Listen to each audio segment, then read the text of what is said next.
வணக்கம் Israel Jebasingh. America very powerful கண்ட்ரின்னு சொல்லுவாங்க. காரணம் என்னன்னா, உங்களுடைய ஏர் பேஸ், மிலிட்டரி பேஸ் எங்கே பார்த்தாலும் இருக்குங்க. Australia, Japan, south Korea, Qatar, Germany இந்த மாதிரி ஏதாவது எங்கேயாவது பிரச்சனைனா இமீடியட்டாக அவங்களுடைய ஃபைட்டர் ஏர்க்ராஃப்ட் ஆங்காங்கே கிளம்ப ரெடியாக இருக்கும். இந்தியாவுக்கும் நம்மளும் ரொம்ப பவர்ஃபுல் அப்படின்னு நினைக்கணும்னா ஒரே ஒரு ஏர்பேஸ் அங்கே இருந்துச்சு. அதுதான் அந்த ஐனி ஏர்பேஸ். அந்த ஐனி ஏர்பேஸ் எங்கே இருந்துச்சுன்னா தஜிகிஸ்தானில். அது பார்த்திங்கன்னா இப்போ க்ளோஸ் ஆயிடுச்சு. இது பெரிய டிப்ளமேட்டிக் ஃபெயிலியர் அப்படின்னு சொல்லலாம். இன்னொரு பக்கம் ரஷ்யாவும், நம்மளுடைய நெருங்கிய நண்பன் நம்ம சொல்கிற ரஷ்யாவும் சைனாவும் சேர்ந்து தான் நம்ம துரத்தி அடிச்சிட்டாங்க அப்படின்னு சொல்கிறாங்க.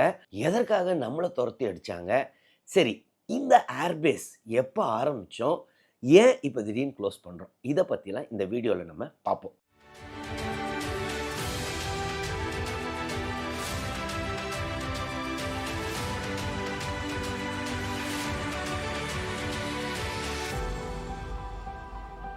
இந்தியாவுக்குன்னு வெளிநாட்டில், ஸோ இந்தியாவுக்குள்ளே நம்ம ஏர்பேஸ் வச்சுக்கலாம். ஆனால் வெளிநாட்டில் ஏர்பேஸ் பார்த்திங்கன்னா 1971 இந்தியா பங்களாதேஷ் வார் நடந்தப்போ டிசம்பர் 1971 இருக்கும். கொஞ்சம் ஒரு ப்ரீஃப் பீரியட், ஒரு சில நாட்கள் பார்த்திங்கன்னா டாக்கா பக்கத்தில் இருந்துச்சு சொல்லலாம். அது ஒரு வார் டைமில். அப்போது பாகிஸ்தான், அதாவது அப்போ வெஸ்ட் பாகிஸ்தான், ஈஸ்ட் பாகிஸ்தானான்னு இப்போதைய பங்களாதேஷில் நிறைய கொடுமைகள் பண்ணாங்க.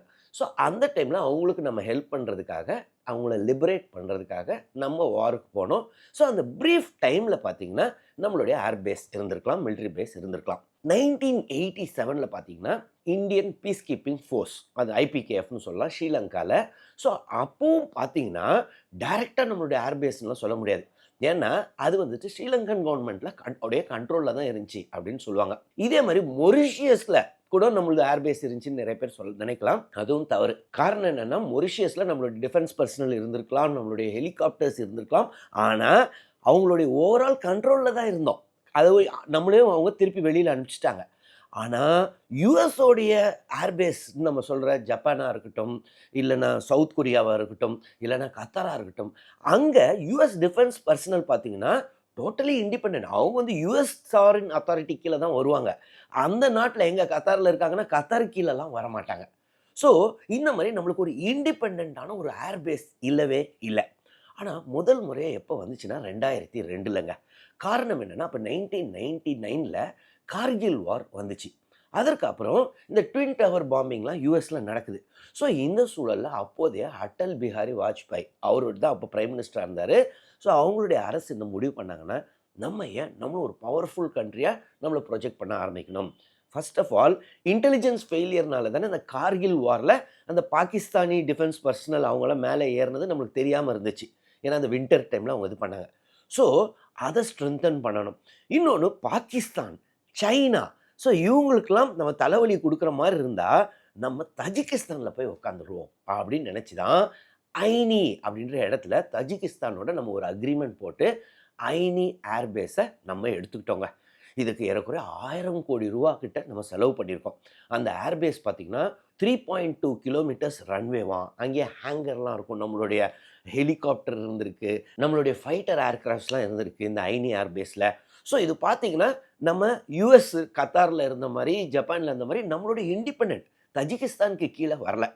இது பார்த்திங்கன்னா தஜிகிஸ்தானுடைய கேபிட்டலான துஷான்பே அதுலேருந்து ஒரு 10 கிலோமீட்டர் தள்ளி, ஆனால் ரொம்ப ஸ்ட்ராட்டஜிக்கான லொக்கேஷனில் இருந்துச்சு. ஏன் ஸ்ட்ராட்டஜிக்கு? அது பார்த்திங்கன்னா ஒரு சைடு பாகிஸ்தான், இன்னொரு சைடு சைனா. நம்மளுடைய எல்லை பகுதிகள் நம்ம சொல்லும்போது பார்த்திங்கன்னா, நம்ம பார்டர் பவுண்ட்ரி மேப்பெல்லாம் பார்க்கும்போது என்ன வரும், பாகிஸ்தான் ஒரு சைடு, சைனா ஒரு சைடு. ஆனால் ஆப்கானிஸ்தான் கூட நமக்கு ஒரு பவுண்ட்ரி இருக்குங்க. 106 கிலோமீட்டர் லென்த் அது. அதை வக்கான் காரிடர் அப்படின்னு சொல்லுவாங்க. ஒரு 3 வாரத்துக்கு முன்னாடி ஆப்கானிஸ்தானுடைய ஃபாரின் மினிஸ்டர், இப்போ தாலிபான் ரூலில் இருக்குல்ல, அவர் பார்த்திங்கன்னா ஆமீர் கான் முட்டாக்கி, அவர் இந்தியாவுக்கு வந்திருந்தார். அப்போது நம்மளுடைய எக்ஸ்டர்னல் அஃபேர்ஸ் மினிஸ்டரான ஜெய்சங்கர் அவர்கள் ஒரு வார்த்தை சொன்னார். அது ஆக்சுவலாக பாகிஸ்தானுக்காக, நாங்களும் ஆப்கானிஸ்தானும் கண்டிகுவஸ் நெய்பர் அப்படின்னார். கண்டிகுவஸ்னால் என்ன அர்த்தம்னா, நாங்கள் பவுண்ட்ரியை ஷேர் பண்ணுறோம் அப்படின்னு அர்த்தம். சரி, உண்மையாகவே பவுண்ட்ரியை ஷேர் பண்ணுறோமானா கிடையாது. என்ன காரணம் பார்த்திங்கன்னா, 1947 அந்த ஏரியாவை கில்கித் பல்திஸ்தான் அப்படின்னு ஒரு இடம் இருக்குது. ஒரு சைடு பாகிஸ்தான் ஆக்கியபைட் காஷ்மீர், இன்னொன்று கில்கித் பல்திஸ்தான். ஸோ இது ரெண்டுமே பாகிஸ்தான் கீழே இருக்குது. ஸோ இந்த கில்கித் பல்திஸ்தான் தான் அதோடைய பவுண்டரி தான் பார்த்தீங்கன்னா இந்த ஆப்கானிஸ்தானுடைய வக்கான் காரிடர். ஆனால் அதை வந்துட்டு பாகிஸ்தான் 1947 பிடிச்சிட்டாங்க. அப்போ நிறைய எல்லை பிரச்சனை ஓடிக்கிட்டு இருக்கும்போது. ஸோ அது இப்போ ஆனால் நம்மளுடைய அஃபிஷியல் மேப்பில் பார்த்தீங்கன்னா நம்மளுடைய லடாக் யூனியன் டெரிட்டரியோடைய பவுண்டரியில் அது இருக்குங்க. சரி, இதை ஏன் சொல்கிறேன்னா அந்த வக்கான் காரிடருக்கு பக்கத்திலே தான் நம்மளுடைய இந்த ஐனி ஏர்பேஸ் லொக்கேட் ஆயிருந்துச்சுங்க. ஸோ அந்த ஐனி ஏர்பேஸ் பார்த்தீங்கன்னா டைரெக்டாக வந்துட்டு பெஷாவர், பாகிஸ்தானோட பெஷாவரை அட்டாக் பண்ணலாம். சைனாக்கு இந்த சைடு இருக்குது, சைனா இந்த சைடு இருக்குது, ரஷ்யா மேலே இருக்குது. ரஷ்யா இருந்தாலும் நம்மளுடைய காலங்காலமான நெருங்கிய நண்பன். ஸோ அவங்கள பற்றி வரி பண்ண தேவையில்லை. ஸோ ஒரு ஸ்ட்ராட்டஜிக்கான லொக்கேஷனில் இருந்துச்சு இந்த ஐனி ஏர்பேஸு. அதனால தான் நம்ம பிரைம் மினிஸ்டர் விசிட் பண்ணியிருக்காரு. நம்மளுடைய பிரசிடென்ட் ராம்நாத் கோவிந்த் அவர் கூட ஒரு வாட்டி விசிட் பண்ணார். ஸோ அது நம்மளுடைய ஏர்பேஸ் அப்படி நம்மளுடைய பவரை வெளியில் காமிக்கிற மாதிரி இருந்த இடம். இது எப்போ நம்ம எஸ்டாப்ளிஷ் பண்ணோன்னா 2002ங்க. அதற்கப்புறம் அது கண்டினியூ ஆகிக்கிட்டே இருந்துச்சு. 2021 பார்த்தீங்கன்னா திடீர்னு ஆப்கானிஸ்தானில் தாலிபான் வந்து பிடிக்க ஆரம்பிச்சிட்டாங்க. அப்போ நம்ம மக்கள் ஒரு சிலர் அங்கே இருந்தவங்கள வெக்கேட் பண்ணுறதுக்கு, ஏன்னா ஆப்கானிஸ்தான் பார்டர் வேறு, இந்த ஐனி ஏர்பேஸ் அந்த வக்கான் காரிடர் பக்கத்தில். ஸோ அதை யூஸ் பண்ணி தான் நம்ம மக்களை 2021 வெக்கேட் பண்ணியிருக்கோம். ஸோ இந்த சூழலில் ஒரு ஸ்ட்ராட்டஜிக்கான லொக்கேஷனில் இருந்த ஐனி ஏர்பேஸு, அதுவும் இந்தியா ஒரு பவர்ஃபுல் கண்ட்ரின்னு உலகுக்கு சொல்லணுன்னா இது வந்து ரொம்ப ஸ்ட்ராட்டஜிக்கான location. Independent airbase for India. அது வந்து சென்ட்ரல் ஏஷியாவுக்கும் ஓப்பனிங்கு. ஸோ இந்த சூழலில் பார்த்தீங்கன்னா திடீர்னு நம்மளை வெக்கேட் பண்ண சொல்லிட்டாங்கங்க. என்ன தான் நடந்துச்சுங்க? இதற்கு பின்னணி மெயினாக என்ன சொல்கிறாங்கன்னா சைனா கொடுத்த ப்ரெஷர். சைனாவை பொறுத்தவரை பார்த்தீங்கன்னா அவங்க வந்துட்டு இந்த பிஆர்ஐன்னு ஒரு ரோடு இதெல்லாம் இனிஷியேட்டிவ் எடுத்துக்கிட்டு இருக்காங்க. அவங்களுக்கு தஜிகிஸ்தான் ரொம்ப முக்கியமான இடம். ஸோ அவங்கள பொறுத்தவரை எதுக்கு இந்தியாவை இங்கே அலோவ் பண்ணிக்கிட்டு இருக்காங்க, அதெல்லாம் அலோவ் பண்ணக்கூடாதுன்னு சைனா பயங்கரமான ப்ரெஷர் கொடுத்தாங்களாங்க தஜிகிஸ்தான் அரசுக்கு. ரஷ்யா நம்மளுடைய நெருங்கிய நண்பன் நம்ம இவ்வளோ நாளாக நினச்சிக்கிட்டு இருக்கோம். ஆனால் பார்த்தீங்கன்னா ரஷ்யாவும் பயங்கரமாக ப்ரெஷர் கொடுத்துருக்காங்க. ஏன்னா ரஷ்யாவை பொறுத்தவரை இந்தியாவுக்கு இங்கே என்ன வேலை? ஏன்னா தஜிகிஸ்தானில் தான் ரஷ்யாவுடைய லார்ஜஸ்ட் ஓவர்சீஸ் பேஸ் இருக்காங்க. காரணம் என்ன? ஸ்ட்ராட்டஜிக்கான லொக்கேஷன். ஸோ இந்தியாவுக்கு இங்கே என்ன வேலை? ஏன் தேவையில்லாமல் அவங்களுடைய இதெல்லாம் ஏர்ஃபோர்ஸ் இருக்கிறாங்க, ஆர்மி பர்சனல் இருக்கிறாங்க, அவங்களுக்குன்னு ஒரு ஏர்ஃபீல்டு, தேவையில்லாத விஷயம்னு சொல்லி அவங்களும் பார்த்தீங்கன்னா தஜிகிஸ்தானுக்கு அவ்வளோ ப்ரெஷர் கொடுத்தாங்களாம் இந்தியாவை வெக்கேட் பண்ண சொல்லுங்கன்னு. இது பார்த்தீங்கன்னா 2002லேருந்து 2022 வரைக்கும் ஒரு லீஸ் இருந்துச்சு நம்மக்கிட்ட. ஆட்டோமேட்டிக்காக எக்ஸ்டெண்ட் பண்ணுவாங்களா, ஏன்னா ஏகப்பட்ட இன்வெஸ்ட்மெண்ட் நம்ம பண்ணி வச்சுருக்கோம். இந்த சூழலில் 2022லே தஜிகிஸ்தான் சொல்லிட்டாங்களாம், இல்லை உங்களை நாங்கள் எக்ஸ்டெண்ட் பண்ண போகிறதில்ல, உங்களுடைய இதெல்லாம் ஆர்மி பர்சனல், ஏர்ஃபோர்ஸ் பர்சனல் யார் இருந்தாலும் அவங்கள கூப்பிட்டு அனுப்பிச்சிக்கோங்க, உங்கள் நாட்டுக்கே கொண்டு போய்க்கோங்க, இன்னொன்று உங்களுடைய இந்த மிலிட்ரி ஏர்க்ராஃப்ட்ஸ்லாம் இருக்கக்கூடாதுன்னு. ஸோ இது அப்பயே நம்ம வெக்கேட் பண்ணியிருக்கோம். ஆனால் 3 வருஷமாக எப்படியோ ப்ரொலாங் பண்ணியிருக்கோம். கடைசியில் இப்போ ஹேண்ட் ஓவர் பண்ண வேண்டியதாக ஆயிடுச்சான். முன்னெல்லாம் பார்த்தீங்கன்னா ரஷ்யா வந்துட்டு இந்தியாவுக்கு ரொம்பவே ஃபேவரபுளாக இருக்கும். இப்போ என்னென்னா அது சைனாவுடைய கண்ட்ரோலில் டோட்டலாக போயிட்டாங்களாம். என்ன காரணம்? இப்போ பார்த்தீங்கன்னா ரஷ்யா உக்ரைன் வார் போய்கிட்டு இருக்கு. ஸோ இந்த சூழலில் சைனாவுடைய சப்போர்ட் அவங்களுக்கு ரொம்பவே தேவை அப்படின்னு சொல்கிறாங்க. அது இல்லாமல் அவங்களும் பார்த்தீங்கன்னா முன்னளவு இப்போ பார்த்தீங்கன்னா கொஞ்சம் கொஞ்சமாக பாகிஸ்தான் கூட அவங்க க்ளோஸ் ஆக ஆரம்பிச்சிட்டாங்க. ஸோ அந்த ஸ்ட்ராட்டஜிக் ஃப்ரெண்ட்ஷிப் ஆர் ரிலேஷன்ஷிப் முன்னே இருந்தது இப்போ கொஞ்சம் கொஞ்சமாக குறைஞ்சிக்கிட்டு வருதுன்றாங்க.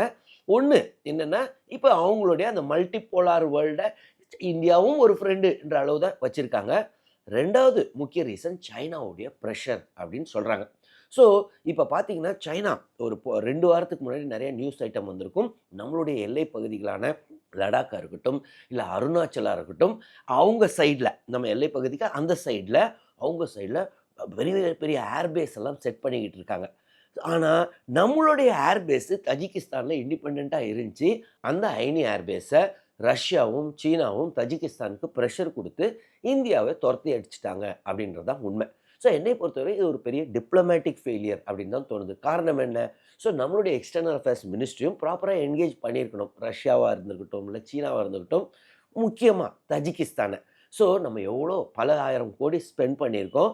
இருந்தாலும் கடைசியில் நமக்கு இருந்த ஒரே ஒரு airbase outside our country, அதை இப்போ நம்ம இழந்து விட்டோம். ஸோ இதை என்னை பொறுத்தவரை டிப்ளமேட்டிக் ஃபெயிலியர் அப்படின்னு தான் எனக்கு தோணுது. உங்களுடைய வியூ என்னவோ அதை கமெண்ட்ஸில் எழுதுங்க, நானும் பார்த்து தெரிஞ்சுக்கிறேன். அது இல்லாமல் இந்த வீடியோவில் ஏதாவது டவுட்ஸ் இருந்துச்சுனாலும் கமெண்ட்ஸில் எழுதுங்க, நான் கிளாரிஃபை பண்ணுறேன். தொடர்ந்து இந்த சேனல் மூலமாக சந்திப்போம். நன்றி, வணக்கம்.